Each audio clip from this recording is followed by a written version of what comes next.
Hello, welcome to another episode of A Peek Behind EU Careers. Today I'm here at the RTD studio in Brussels with not only a colleague but a friend of mine. We've known each other since 2002. We both passed the same competition to the Council Secretariat. Madalena Veiga is the colleague that I have in front of me. Probably the first time that I happen to pronounce somebody's name properly, because it is indeed a pleasure to have a fellow Portuguese colleague for this interview. And I would like to start by asking you, Madalena, what made you decide that you wish to pursue a career with the EU institutions, in this particular case with the Council of the European Union? Good afternoon, Luis. It's a pleasure to be here and to tell you about my motivation to become European civil servant. I actually had my first inspiration when I was at university. In my book, there was a quote by Victor Hugo that was made 100 years before the actual European communities were set up. And that ideal of creating United States of Europe somehow rang in my mind. And I thought that is a very good ideal. I wish one day I would work for that. Do you remember that he was 100 years before saying that there would be one day the United States of Europe, where no more wars would be needed in a European continent that was plagued by wars. And he was saying that there would be fights with trades and ideas rather than bombs and weapons. And I thought back then, if one day I'm able to work in that, I'll be very happy to join in that effort. So that was basically the first moment I thought about it. It happened in a picturesque and sunny place called Porto, so the north of Portugal. I was studying law in the Universidade Católica. I was not very sure back then that I wanted to pursue a national law. I was always more inclined to an international career. Back then I didn't know how or when that would come about. But that moment when I saw that quote from Victor Hugo, I thought that could be an option. I didn't have any particularly inspiring person in my life or teacher that suggested that. It really was a message from the past, from 100 years ago. 100 years before. And when you thought about an international career, when you thought about the possibility of working for the European Union, did that in some way have an influence on the kind of studies that you chose to pursue after that? When I graduated from law, I did the usual path, which is national training with a lawyer. And that moment was defining, because then I realized this is not what I want to do.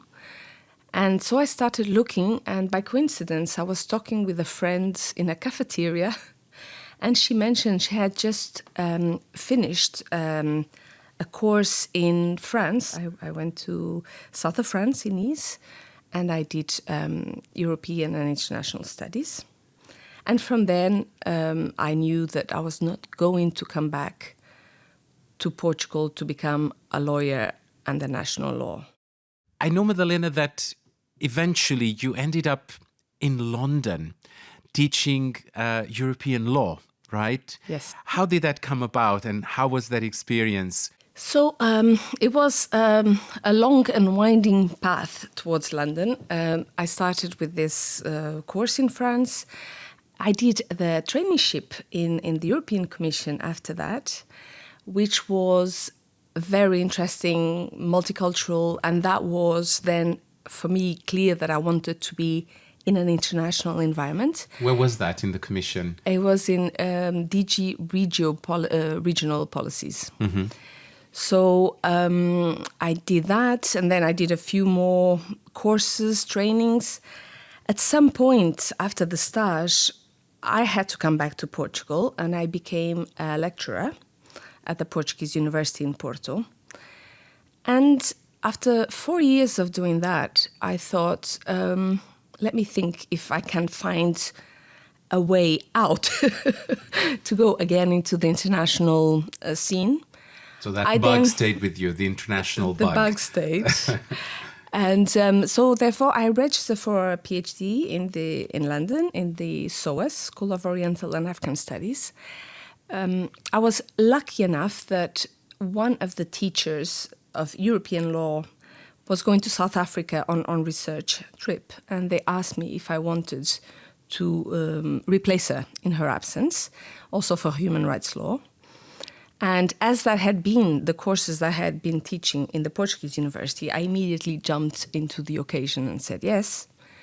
Even though, of course, then I was in a situation where all the students spoke much better English than I did, which was an awkward situation. But it was an extremely enriching and fulfilling experience. Mm-hmm. Knowing you, I know that you did pretty well, I'm sure. But it was your modesty speaking there for a moment. Yes. How long did that last, that experience? So I was there from 1998 to 2002. I was at that stage, I was teaching European law, but I was also deputy director of an exchange program with China. It was EU-China legal and judicial cooperation program, and I was also teaching there. So I had that element of people coming from the other side of the world to learn about European affairs and European studies.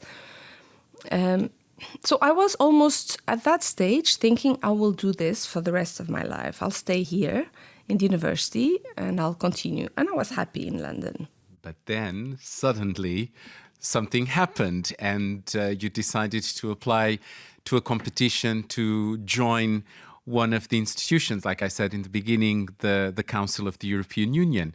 So what made you take that step?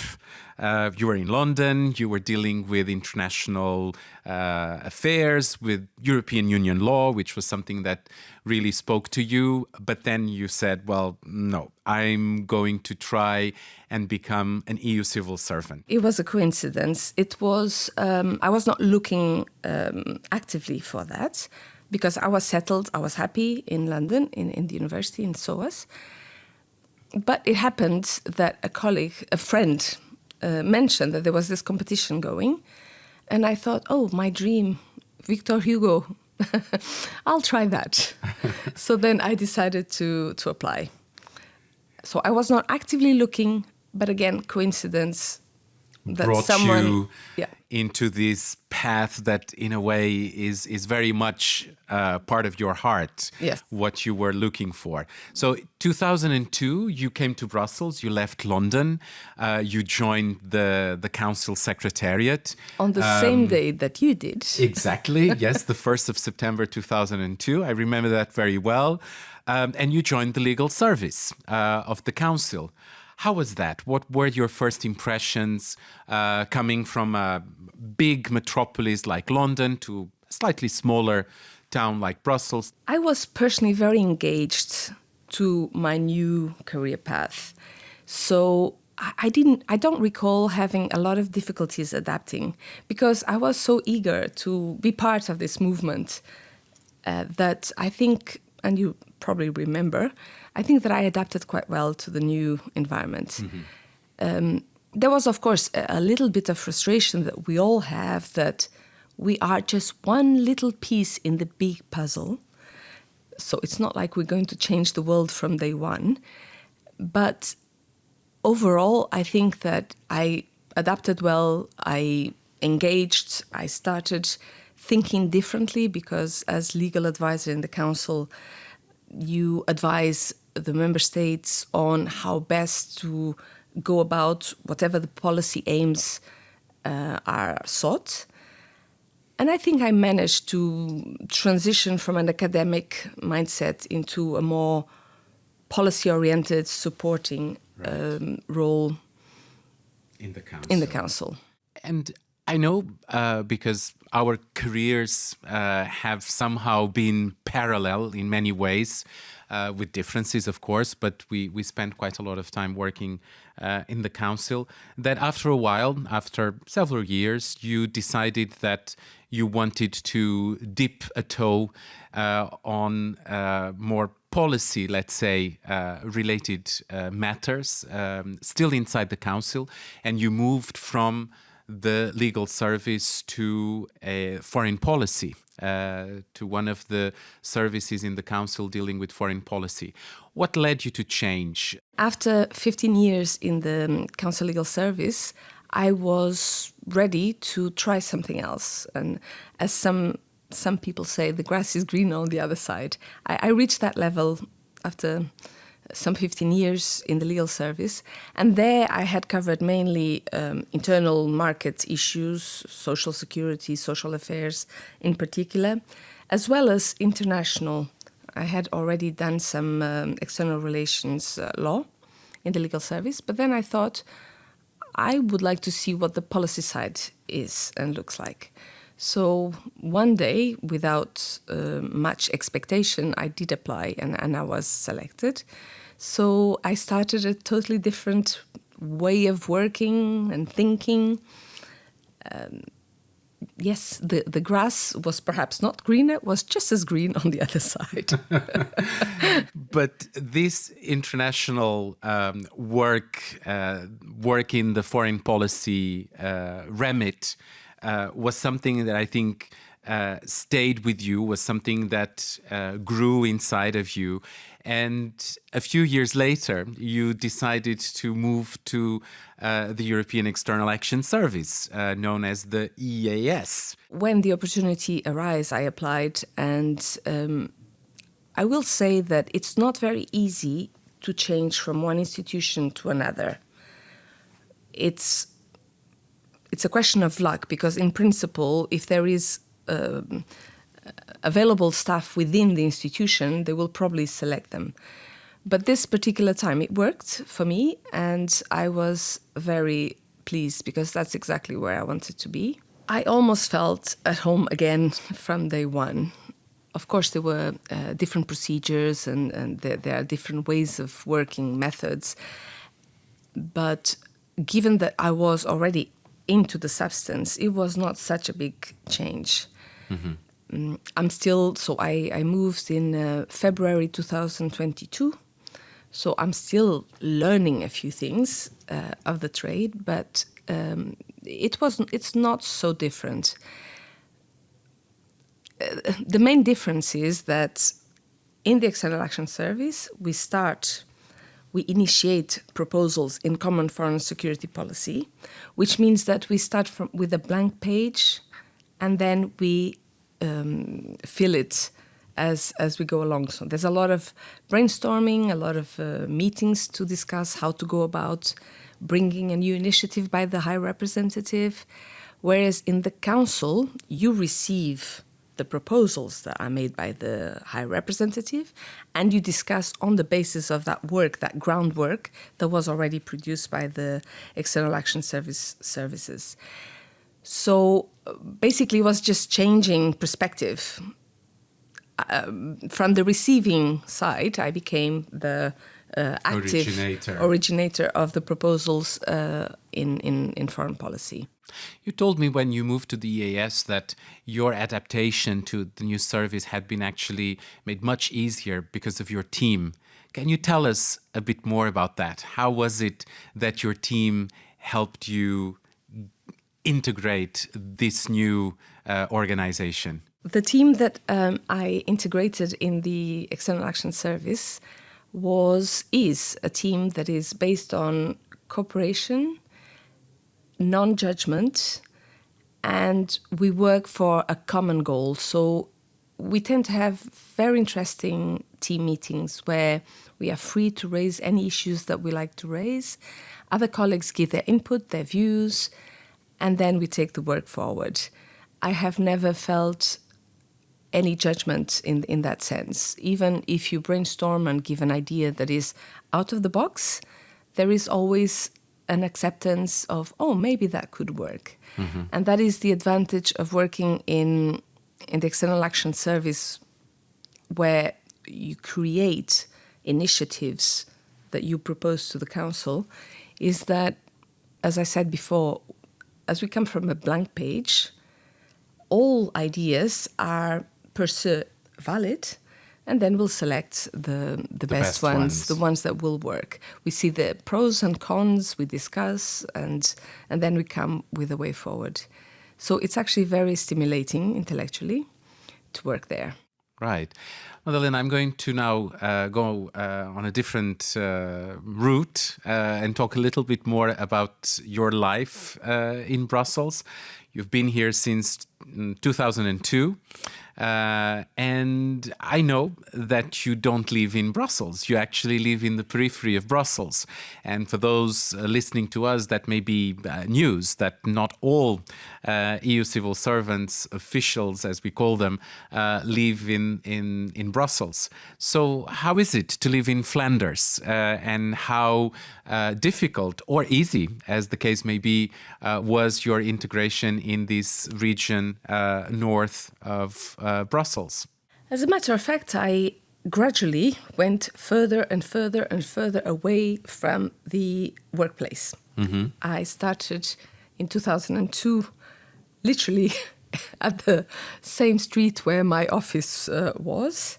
And then gradually I moved further and further away because I actually enjoy the green. And the area where I live now, we are surrounded by the forests, by the woods. And that gives me a sense of peace without traffic that I find very useful for my balance and also for my family. When the children were small, we could have a big garden. They could play outside. It's a very safe area, so they could go even on their own in the streets with their friends. And that was very attractive. The children themselves, they prefer to be there than they did when we were living in the central Brussels. Right. And I know that you take the train to Brussels. You commute by train. Is that something easy? Is that something that you would recommend other people to do? How do you feel about that? If you don't mind occasionally having some delays, it's a very good option. The area where I live is served by only 2 trains an hour, which is not ideal. But mostly it's a 16-minute ride to Schuman. So I can be outside Brussels. Within 16 minutes, I can be in my office in Schuman. And basically benefit from both worlds, from the countryside and then the city, without much effort. There has been the occasional delay, but mostly it works, right. I have to say. For those of you who don't know about Schuman, Schuman is a roundabout in the so-called European quarters here in Brussels. And indeed, the EAS, the council, many commission buildings are around this roundabout, hence the reference to Schuman. I know that your kids go to one of the European schools in Brussels. Many of us officials have indeed our kids in the European school. I understand that your children go to the Dutch-speaking section of the European school. Your partner happens to be Flemish. Was this an easy choice to make? It was not an easy decision to take because, of course, if you would ask me, I would have preferred that they would go to the Portuguese section. But indeed, my husband made the point that we live in Belgium. He is Flemish, and it would make more sense that their basic language was Dutch rather than Portuguese, that they could learn Portuguese in any event later or on side classes. So it was not an easy decision, but it was useful and I do not regret it. They are now following Netherlands and English and French, and their Portuguese is not as good as I would have wished, but it's enough. So Yes. So it was a pragmatic It was decision. a pragmatic decision. This linguistic aspect of the European schools is something that I hear many colleagues stressing, that the opportunities are many and the kids who go to the European school come out speaking many languages and proficiently as well. I don't know if you agree with me. I fully agree. Their English is as good as their Flemish, if not better, because they have some classes, as you know, also In English in only? English. Yeah. And they come out with the baggage in terms of language that they would not have had I had kids in Portugal, for example. So it is a big advantage to have that possibility to be cocooned by a school that offers those options. Madalena, I always ask people during these interviews about tips, recommendations that they could share with those listening to us thinking about an EU career. Never give up. If it's something you would like to do and you have the calling, there's many roads that lead to Rome. When I look back, everything I did amounts to little pieces of the puzzle that then came to fruition when I passed the competition. So even sometimes when you think that it doesn't make any sense or it's not taking you further, I didn't talk about that, but for example, I did some volunteering work as well in the meantime for the cause of East Timor, self-determination.